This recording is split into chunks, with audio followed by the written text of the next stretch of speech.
there's no other way for me to tell you about combat other than to tell you exactly what happened. And the best way for me to do that is tell you about my two squad leaders.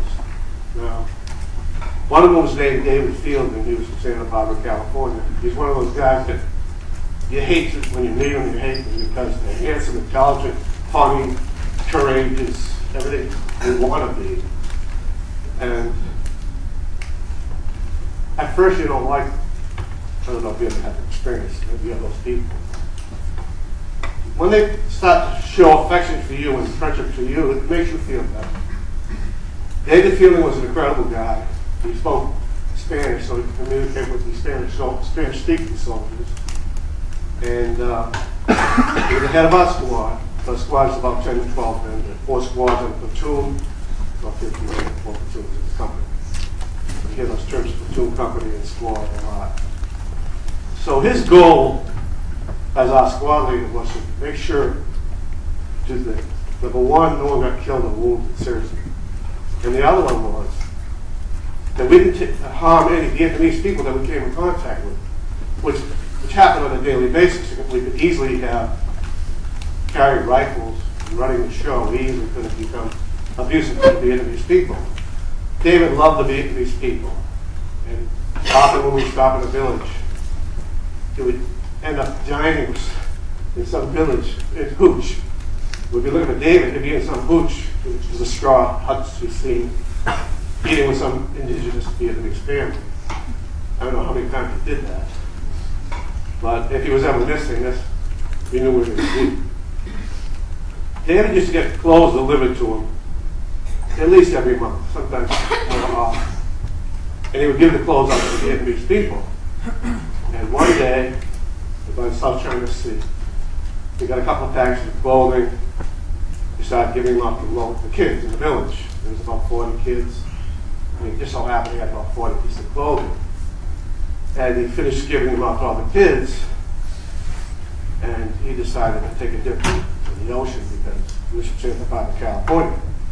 Some kind of surfing dude, I guess. So he took off down to the beach, stripped down just with shorts. And the children chased him down the beach, down to the water. And I noticed as I was watching from behind, the kids only had one piece of clothing. Some just had a shirt, otherwise they were nude, just a pair of shorts. Some of the girls just had a little skirt. Everyone was basically nude except for the one piece of clothing that David Fielding had just given him. And he was down in the water, splashing around. The kids were all around us. And I knew, I said, this is a special moment. I have to go down there. And along with a few other close friends, we went down, swimming in the water, having a good time, in the middle of a war zone. Dan was such a good leader, he got promoted from squad leader in our platoon to platoon leader in another platoon after 6 months. So for 6 months, none of his men were killed or wounded. Not long after he was promoted, he was killed by a sniper. So, because everyone loved David, we were all pretty mad. And we were about ready, some of us were ready to do some damage.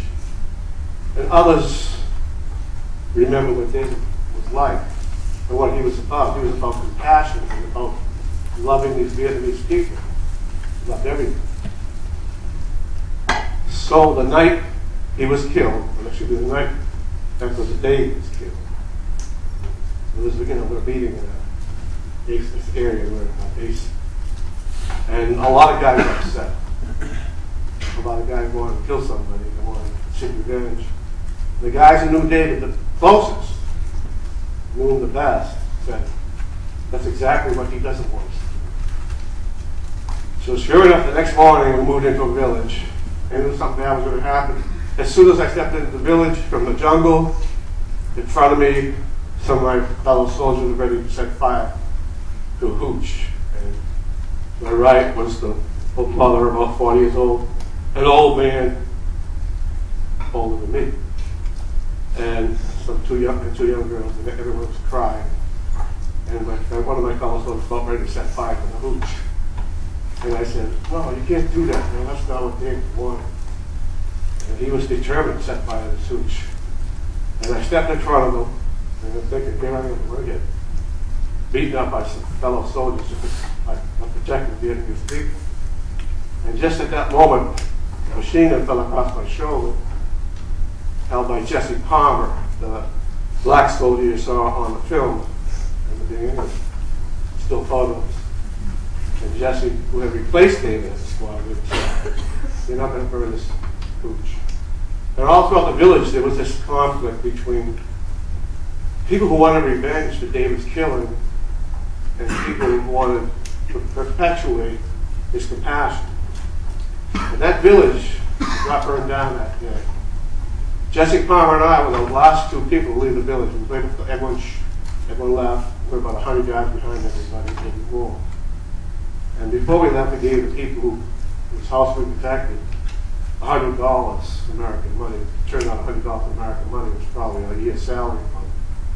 We noticed that they were very happy. And I was thinking, all this trauma they had just gone through, and just $100 could make them feel good. And I realized this must be a lot too. This money must be able, have the ability and the capability to maybe fix or help them get through the year. So Jesse Palmer replaced the Dave Fielding, and I realized Jesse Palmer was a lot like Dave. Handsome, intelligent, and I felt confident he was a good squad leader. One time we were up in the mountains, lost, and he's looking at his map. He says, "John, where do you think we are?"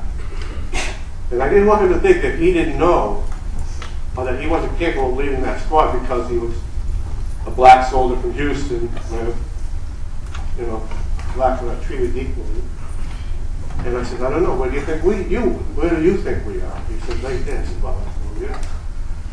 So Jesse proved to everybody that he could replace David. And for the next 2 months, things were pretty good.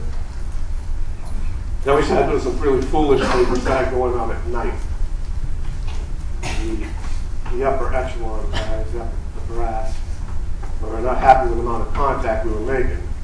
Generally, we make contact by walking around until we get shot at. We walked around until we got ambushed. That's how we found the enemy. Tactically smart. But we weren't making enough contact, so this side we were going to go out at night in the middle of the night. We were in Modoc, Vietnam, and right adjacent to the fort was the village of Modoc. So we told them, the upper echelon captains and colonels, this is not a good idea. But they didn't. They said, "We'll make a better contact now." And I said, "Yeah, you make a better contact because it's now more beneficial to them."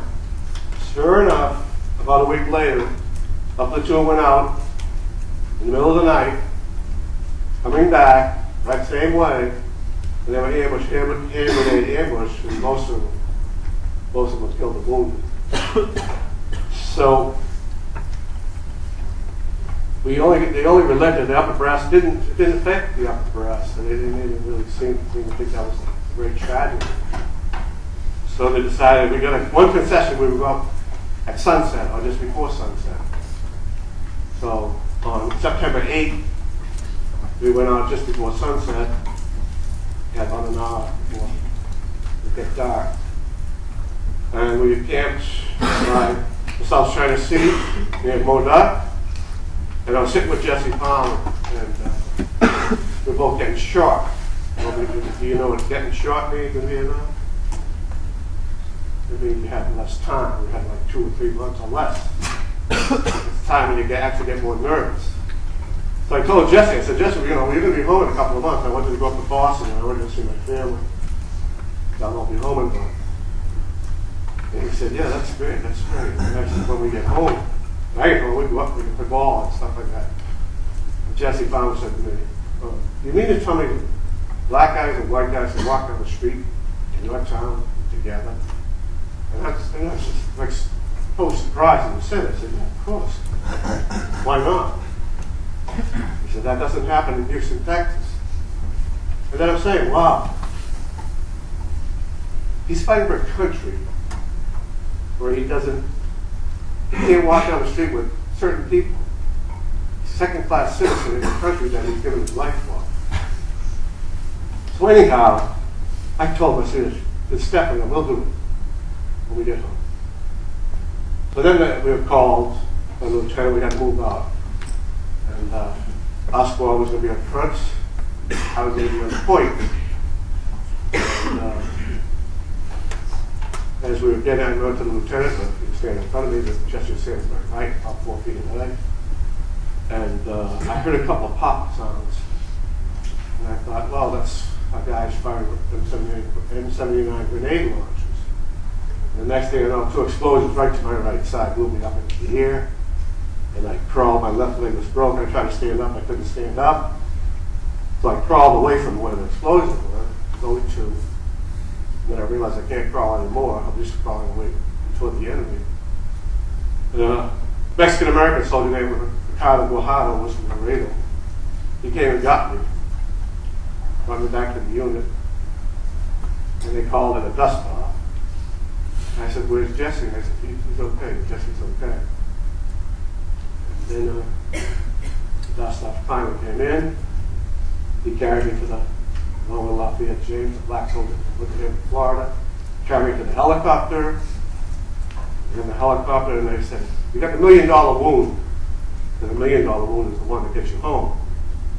And I said, where's Jesse? And they didn't answer me. And we put Jesse in the helicopter. He was dead. I looked him over. I thought maybe he was just unconscious because I had blood all over me and there was no blood on him. And there was a small, tiny piece you could barely see the vest of his black jacket. And I was thinking, well, the last thought that went through Jesse's head is that I can't walk down the street in Houston, Texas with black people, but maybe there's some place in America where I can. And that, to me, is combat.